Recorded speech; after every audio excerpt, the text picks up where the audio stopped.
There is something that happens at certain lakes, with certain swans, after a certain amount of time has passed. It does not happen quickly. It does not happen because you fed them, or because you came close, or because you made yourself available in the ways that people typically try to make themselves available to wild animals. It happens on the swan's schedule, according to criteria that the swan sets and that you have no direct access to. And when it happens, most people do not recognize it for what it is, because it looks, from the outside, like almost nothing. A swan that trusts you does not look the way a trusting dog looks. It does not come to you with its tail wagging. It does not seek physical contact. It does not make sounds that map onto anything humans recognize as warmth. The signals are quieter than that, more specific, more easily missed by someone who is looking for the wrong things. What those signals actually are, what they mean in the behavioral language of an animal that has been managing threat and safety calculations for millions of years, and what it actually takes to produce them, is what this video is about. And I want to be precise about something before we start. This is not a video about taming swans. It is not a video about getting swans to eat from your hand, or come when you approach, or behave in ways that feel rewarding to you. Some of those things can happen with swans, and some of them are worth understanding. But they are not trust. They are conditioning. And the difference between the two is the most important thing I am going to tell you today. Number 1. What trust actually means for an animal that cannot afford to be wrong. A mute swan is a large, powerful, long-lived animal. An adult male can weigh 30 pounds. Its wings can generate force sufficient to break bone. It has no natural predators in most of the environments it currently inhabits. By the metrics that most people use to assess animal vulnerability, a mute swan looks like an animal that does not need to be afraid of very much. This assessment is correct for the adult. It is completely wrong for every other stage of the swan's life. The egg in the nest, the cygnet in the water, the juvenile in its first winter without the protection of its parents, the adult female during the weeks she is incubating and cannot move quickly. At every one of these stages, the swan is vulnerable in ways that have direct consequences for survival.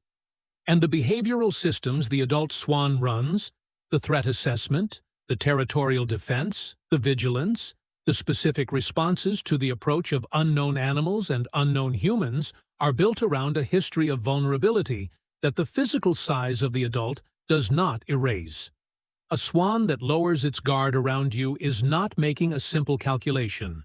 It is overriding a set of responses that exist because every ancestor it has ever had that failed to maintain appropriate vigilance paid a price. The vigilance is not paranoia. It is the accumulated behavioral wisdom of a lineage.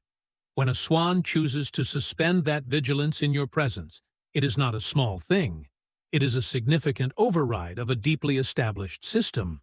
This is why trust in swans looks different from what people expect. It is not the addition of positive behavior. It is the removal of defensive behavior. The swan that trusts you is not doing more around you. It is doing less. Specifically, it is doing less of the things it does when it does not trust you. And to read that correctly, you have to know what those things look like. Number 2, what a swan looks like when it does not trust you. Most people who visit swans at public lakes believe the birds are comfortable with them because the birds do not fly away. This is a misreading of what they are seeing. A mute swan that remains on the water when a human approaches is not demonstrating trust. It is demonstrating a habituation response that is completely different from trust, and that tells you almost nothing about how the bird actually assesses the human in front of it. Swans at public lakes learn very quickly that humans do not, in general, constitute a physical threat worth the energy cost of escape. They stay on the water because leaving costs something, and staying is usually fine. That is not trust. That is a risk calculation that comes out in favor of staying. The actual signals of discomfort and threat assessment in a mute swan are subtler than flight, and they are running constantly when an unfamiliar human is present. The head position rises. When a mute swan raises its head to maximum vertical extension and holds it there while facing you, it is in a state of heightened alertness. The neck is extended, the eyes are forward, the body has shifted from a resting posture to a ready posture. This is the swan equivalent of standing up straight and staring. It is not aggression, it is assessment. It is the swan deciding what you are. The wing posture changes. Mute swans carry their wings in a specific way when they are at ease, folded flat against the body with the feathers smooth. When arousal increases, the wings begin to lift slightly away from the body. The feathers on the back and wings raise fractionally. The bird becomes, almost imperceptibly, larger. This is the beginning of the threat display sequence, and it can be present at a very low level, barely visible, in a swan that is not yet displaying aggressively, but that is not at ease either. The movement pattern changes. A swan that is monitoring a human it is uncertain about does not simply float. It orients. It keeps the human in a specific visual field, turning as needed to maintain that orientation. It adjusts its distance, maintaining a buffer zone, moving away at the same rate the human approaches so the gap stays constant. These are the signals that run when a swan does not trust you. When you learn to read them, you realize how rarely the swans at most public lakes are actually at ease with the humans who visit them regularly. The birds tolerate, they habituate, they make calculations that favor staying over leaving, but the underlying assessment of unfamiliar humans as potential threats is running continuously, expressed in posture and position and orientation rather than in flight. Trust is what happens when those signals go quiet. Number 3. The specific behaviors that indicate trust, and how rarely most people see them. A swan that has genuinely moved past threat assessment in the presence of a specific human does specific things that are observable, measurable, and distinct from the tolerance without trust of a habituated park bird. The first is postural.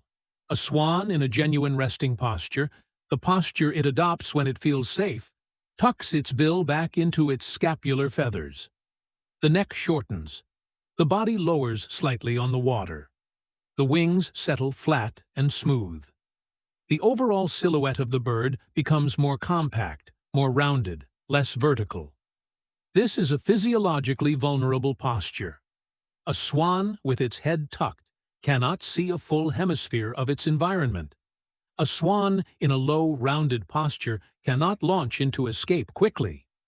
Adopting this posture in the presence of a human is not something a swan does by accident or out of indifference.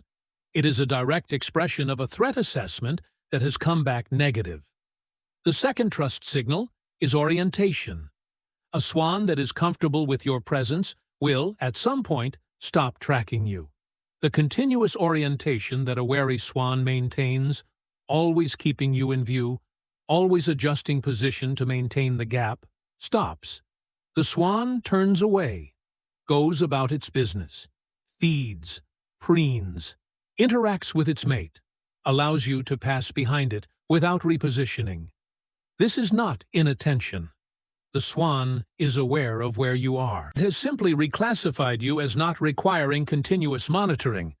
You are in the category of known quantities that do not require active tracking. The third, and I think the most striking, is proximity tolerance during vulnerability. A breeding female mute swan on the nest is in her most vulnerable situation. She cannot move quickly.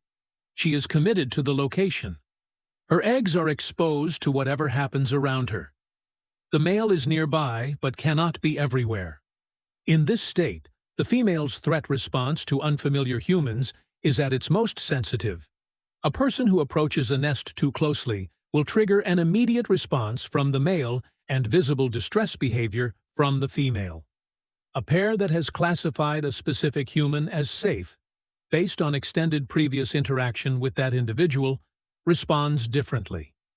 Researchers and long-term observers at Swan study sites have documented pairs on the nest that allow the approach of familiar individuals to distances that would trigger aggression toward strangers. The female does not raise her head. The male does not move to intercept. The familiar person is permitted into the buffer zone that is maintained against everyone else, because the bird's assessment has placed that person in a category that the buffer zone does not apply to. That differential response, the same bird reacting differently to different people, is trust in the most operationally specific sense available to us. Number 4. How long it actually takes, and what the process looks like from the outside. People want to know how to earn a swan's trust, and the answer is frustrating because it resists the kind of actionable advice that most people are looking for. Time is the primary variable. Not time during which you do particular things. Time during which you are present, consistently, without causing harm. The swan's assessment of you is running every time you are in its environment. It is accumulating data. The data it is accumulating is not primarily about what you do actively. It is about what you do not do. You approach and you do not grab. You stand nearby and you do not throw things. You move slowly and you do not lunge. You return repeatedly, and each time the prediction that you are a threat fails to be confirmed. This is the mechanism. The threat prediction fails. Every time it fails, the classification of you as a potential threat loses a small amount of weight. The process is slow because the system is conservative. A single threatening event can reset months of accumulated non-threatening visits. The asymmetry is deliberate. In an environment where a single failure of threat detection can be fatal, the system that detects threats should be much more sensitive than the system that clears them. What this means in practice is that the people who earn genuine trust from swans are almost always people who did not set out to earn it. They were at the lake for other reasons. They walked the same path every morning. They sat on the same bench. They were simply present, over and over, without agenda, without the specific behaviors that swans read as approaches or solicitations or demands. The trust accumulated as a byproduct of presence without pressure. The people who approach a swan with the deliberate intention of earning its trust, who bring food and hold it out, and move gradually closer over successive visits, are usually running a conditioning process, not a trust-building one. The swan that comes to them is coming for the food.